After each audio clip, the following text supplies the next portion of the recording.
I just bought a pro guide for the finals on Amazon for 13 bucks. And yes, it's a real physical book. The Finals, Complete Guide, Best Tips, Tricks, and Strategies to Become a Pro Player. Wow. Now, is this thing any good? I mean, who really knows? Other than me, who may be the first person who've actually bought it. Also, I've never heard of this Dylan James Campbell. Let's see what else they wrote. Oh, that's a little different. As someone who's gotten Ruby, Emerald, all that jazz, I want to see if these Season 1 secrets were any good. And if any of these strategies, loadouts, and general advice still holds up. Or did I get absolutely scammed out of my hard-earned 13 bucks? Wait a minute. Now, I wasn't sure what to expect out of this. Either I was about to read a bunch of ChatGPT slop, or I would be pleasantly surprised. Well, surprisingly, I was, surprised. It's real. While, no, the color wasn't amazing, or rather lack of color, and also I think it was printed on old recycled paper, it was real. It's a real book. And reading through it, it was indeed about the finals. Now, there's a lot of oddly specific info in here, like stuff about crossplay, respawning, customization, how to invite your friends, guide to high priority in Task Manager. Yeah, all right. But I want to focus on the things that are going to help me stand out above the rest. Things like create perfect build, every heavy weapon ranked. And no, the book doesn't talk about either the medium or the light class. The finals needs these changes. All weapons tier list. And the best builds, which, by the looks of it, a lot to unpack. Oh, I swear I put this away already, don't look! Now, starting off at the very beginning of the guide, in the Create Perfect Build section, it gives a little blurb about each class. But also, it doesn't tell you what weapons or gear you'd be using to create the perfect build. You're gonna see a trend here. Light. You are fast and maneuverable, but have low HP, which requires you to be a perfect strategist to survive on the battlefield. Yeah, you haven't seen me play. Medium. A perfect balance between speed, power, and health. This is a perfect starter class to get a grip on how the game works. And heavy, mostly for tanks or those players who like aggressive play. You will be difficult to damage. You sure about that? And the weapons you get are mighty and can do a lot of damage. I mean, this isn't wrong by any means, but some of the most useful gadgets are the thermal vision, zipline, frag grenade, C4, and mine. Just mine. What? Just one. Must have equipment.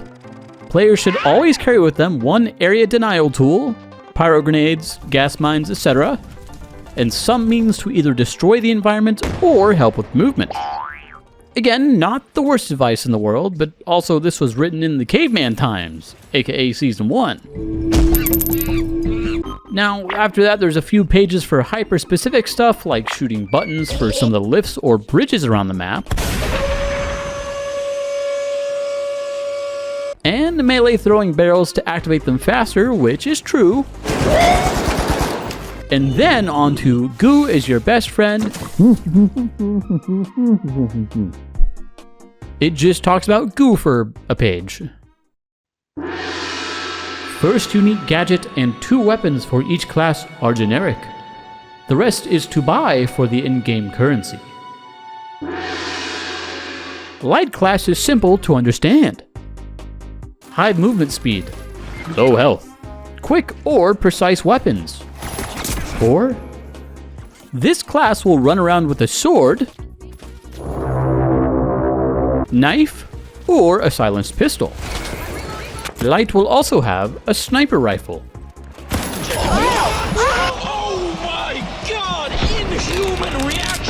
The movement is very hard. Medium is a very interesting class.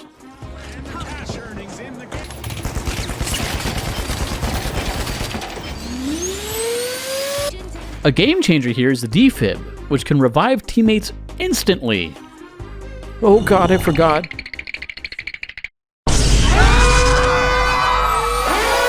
Common playstyles, we got support. Yeah, alright. DPS. Yep, that checks out. And anchor. Heavy is probably the hardest in the game. Heavy is slow. Has a lot of life and very, very powerful weapons. Tanking, demolition, and most destruction. Alright, you know, we've got a tank, breacher, DPS, and then everyone's favorite weapons like LMG, pan magazine fed LMG, automatic shot. After that, it's like a sentence about each game mode. Wait, what the heck is that? And then we get to the conclusion. Wait, huh? Next may be one of my favorite parts, the highly specific heavy weapons tier list. Now remember, there's no medium or light tier list, only heavy. I don't know, don't ask me. And oh boy, where do I start? While yes, I do love me the Lewis, and it was very good in Season 1. Do y'all remember the old SA-12? Because I do. Let alone putting the MGL and the old M60 anywhere above last place is a crime. Okay, immediately after that, it goes into the best crosshair settings for the finals, which looks something like this. This setup will give you a visibly distinct crosshair. True words have never been spoken. It is also a very tight crosshair. And then right to guide to specializations, where you would think they would give a little bit of advice on how to use these things, but nope. Just bullets on what they do. That's it. The finals needs these changes to be outstanding. Ladies and gentlemen, you heard it here first. The changes that the finals needs are shorter TTK. Dylan, let me introduce you to and shorter respawn timers. Now, my favorite part here is where it says, though balancing respawn is tricky, this problem is a potentially easy fix and doesn't list any suggestions on how to fix it at all. Very good, Dylan. Best weapons ranked. If the heavy tier list was anything to go off of, you're gonna love this. Probably not. Don't click away. I need the views. In D tier, we've got the Riot Shield, Sledgehammer, M60, and M32 grenade launcher. Wait, didn't you put the SA-12 below these in the heavy list? Anyway, C tier, we've got the Assassin's Dagger, AKM, R357, Repeater, Pump Action Grenade Launcher, Flamethrower. B tier is the 30-06 Sniper, M11, LH1, and the Sword. A tier is the SR-84, XP-54, and Sawed-Off Shotgun. And S tier is the V9S, CL-40, SA-12, and the F-Car. I mean, there's some things that are correct, you know, like the V9S, SA-12, and F-Car, as they were undoubtedly strong in Season 1, and with the XP not far behind, and the Riot Shield and MGL in D tier, but just so I understand. The heavy weapons list said the SA-12 was the worst, but now it's in S tier. The CL-40 and Pump Action Grenade Launcher, which I can only assume are the same thing, are in two separate tiers. Same thing for the 30-06 Sniper and SR-84 and B and A tier. My boy Dylan was cooking with this one. Needless to say, my flabbers have been gasted. But moving on. Dylan gives a quick look at the best weapons in the game, talking about the V9S. In close combat, it is recommended to quickly shoot at the enemies. Huh, I never thought about that. The F-Car. The F-Car allows you to switch between automatic mode and burst firing, which is useful in many situations. Wait, can you do that? I don't think you can do that. And the SA-12. The best alternative to the F-car for the heavy class is the SA-12.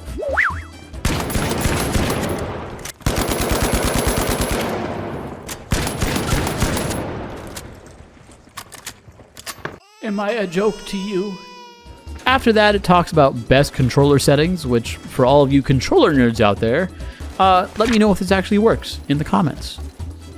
And, well, unfortunately, that brings us to the actual final section of the book, the best builds. Wait, I thought Create Perfect Build was gonna talk about it. Nope. Come on, have you been paying attention? Dylan lists out 2 builds per class. You didn't park back there, right? And to test these, I ran a round or 2 of either Quick Cache or TDM with each of them, depending on how bad of a time I thought I would have. Starting with the best light V9S pistol build, with the cloak, V9S, breaching charge, goo grenade, and pyro grenade. Wow. I mean, is this great by Season 6 standards? No. But honestly, for Season 1 standards, it's pretty bad. So the guide also says, most of your encounters should be at mid-range, where this pistol shines. I gotta say, I am doing no damage. Is there any synergy here with this build at all? No, not really. But was it fun? Also, no, not really. Best M11 SMG build. Evasive dash, M11, breaching charge, pyro grenade, smoke grenade. Mid-range combat is great.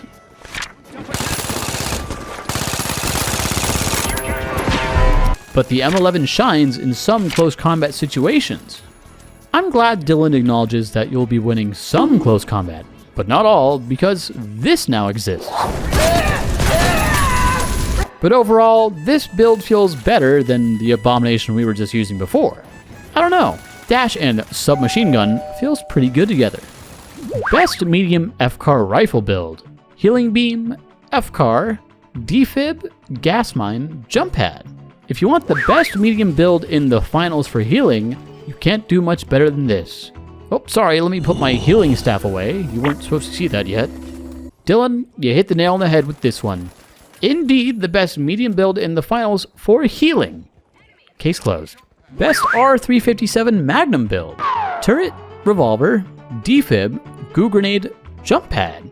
The R357 is one of the most powerful weapons available to a medium contestant. Goo grenades are great for hiding guardian turrets and surprising enemies. Working as intended. Thank you, Dylan. Does it talk about how to use any of these builds in any way?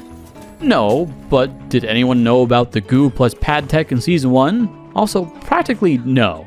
But that's not to say, he knew something was coming. Best heavy sledgehammer build. Mesh shield, sledge, goo grenade, pyro grenade, RPG. So, I know this was before the winch was added in Season 3, but I just want you guys to take a sec and guess why this is wrong. Yep, go ahead. I'll wait. And you're correct. It's all wrong. Running sledge with the mesh shield is the equivalent of cereal with no milk. What do you mean by that? But what's just as bad is that I actually had fun running it in TDM, which, okay, I hear you. It's one of the only times I might be able to get away with it, but regardless, I think what did it was people expecting the winch, and then and that broke their brain a bit. The goo is good to block them off, and, well, it's a sledge, so go do sledge things. I don't know. And unfortunately, this leaves us with only one thing left in the book, and it's none other than the best Lewis gun build. Charge and slam, Lewis gun, C4, dome shield, RPG. Now, out of all the builds we've had, this one almost still holds up, with the exception of running mesh shield now in place of charge. But besides that, this one actually gets a passing grade, which means we can move this meter all the way to, oh, that's, no, I didn't see that one coming. But as we reach the end of the page, that's it. The finals. Complete Guide, Best Tips, Tricks, and Strategies to Become a Pro Player by Dylan James Campbell is done. Now, to answer the question on everyone's mind. Yes, I did indeed shower this morning, but second, was buying this actually worth it? No, it wasn't. This book was a weird mix of what felt like 2% genuinely good info and the rest being not that. And do I have any regrets about buying this? Absolutely not, besides $13 I spent on it. Also, am I able to answer the question of, is Dylan a genuine author or is this AI slop? Let me just ask him real quick. Tough call here. I don't know. But I think this goes to show that you don't need a fancy book to tell you what to play. Just go with your heart, or watch one of the 5 million tier lists every season. But before I go, I want to give you one piece of advice that no book or guru is going to tell you. Something that'll help you climb and put away any of those negative thoughts. All you need to do is... much better.